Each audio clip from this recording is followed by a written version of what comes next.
بسم اللہ الرحمن الرحیم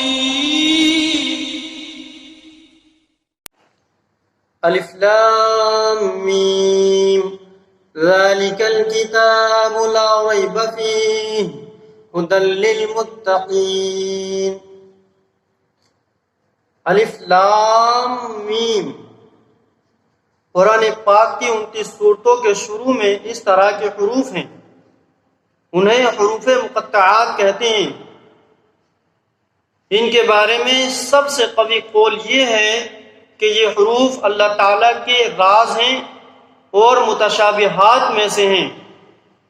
ان کی مراد اللہ تعالیٰ جانتا ہے اور ہم ان کے حق میں حق ہونے پر ایمان لاتے ہیں۔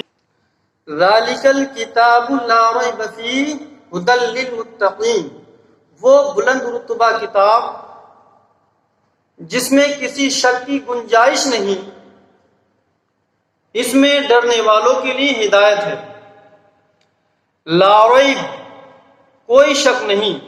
آیت کے اس حصے میں قرآن مجید کا ایک وصف بیان کیا گیا ہے کہ یہ ایسی بلند شان اور عظمت و شرف والی کتاب ہے جس میں کسی طرح کی شک و شبہ کی کوئی گنجائش نہیں، کیونکہ شک اس چیز میں ہوتا ہے جس کی حقانیت پر کوئی دلیل نہ ہو، جبکہ قرآن پاک اپنی حقانیت کی ایسی واضح اور مضبوط دلیل رکھتا ہے جو ہر صاحب انصاف اور عقل مند انسان کو اس بات کا یقین کرنے پر مجبور کر دیتی ہے کہ یہ کتاب حق ہے اور اللہ تعالیٰ کی طرف سے نازل ہوئی ہے۔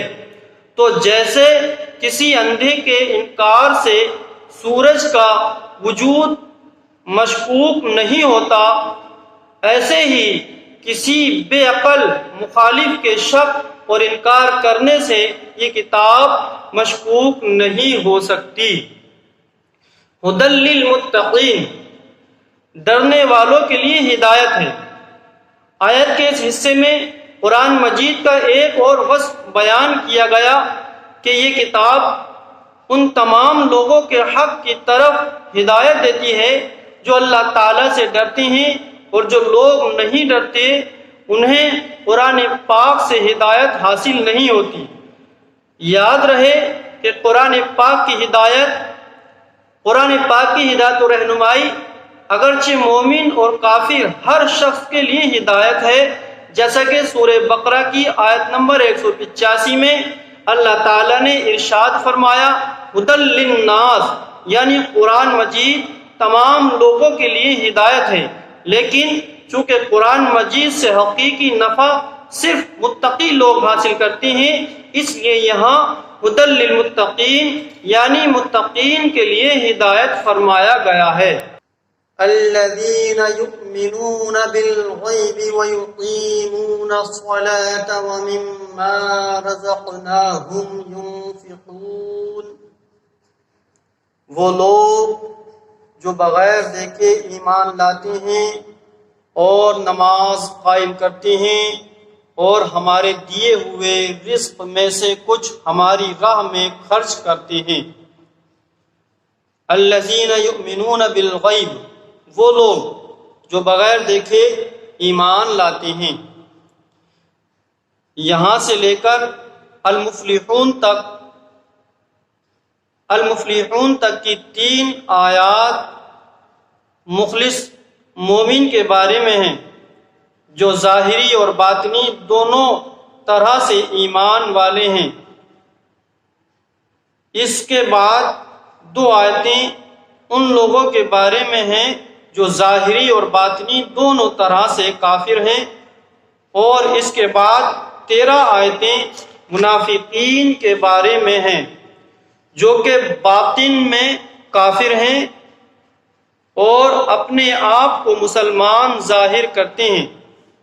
آیت کے اس حصے میں متقی لوگوں کا ایک وصف بیان کیا گیا ہے کہ وہ لوگ بغیر دیکھے ایمان لاتے ہیں، یعنی وہ ان تمام چیزوں پر ایمان لاتے ہیں جو ان کی نگاہ سے پوشیدہ ہیں اور نبی کریم صلی اللہ تعالی علیہ وآلہ وسلم نے ان کے بارے میں خبر دی ہے کہ جیسے مرنے کے بعد دوبارہ زندہ کیا جانا، قیامت قائم ہونا، اعمال کا حساب ہونا اور جنت و جہنم وغیرہ۔ ایک قول یہ بھی ہے کہ یہاں غیب سے قلب یعنی دل مراد ہے۔ اس صورت میں آیت کے معنی یہ ہوں گے کہ وہ دل سے ایمان لاتے ہیں۔ اس آیت میں ایمان اور غیب کا ذکر ہوا ہے، اس لیے ان سے متعلق چند اہم باتیں یاد رکھیں۔ ایمان اسے کہتے ہیں کہ بندہ سچے دل سے ان سب باتوں کی تصدیق کرے جو ضروریات دین میں داخل ہیں اور کسی ایک ضرورت دینی کے انکار کو کفر کہتے ہیں۔ عمل ایمان میں داخل نہیں ہوتے، اس لیے قرآن پاک میں ایمان کے ساتھ عمل کا جداگانہ ذکر کیا جاتا ہے، جیسے اس آیت میں بھی ایمان کے بعد نماز و صدقہ کا ذکر علیحدہ طور پر کیا گیا ہے۔ غیب وہ ہے جو ہم سے پوشیدہ ہو اور ہم اپنے حواس جیسے دیکھنے، چھونے وغیرہ سے اور بدیہی طور پر عقل سے اسے معلوم نہ کر سکیں۔ اللہ تعالیٰ کے بتائے بغیر کسی کے لیے ایک ذرے کا علم غیب ماننا قطعی کفر ہے۔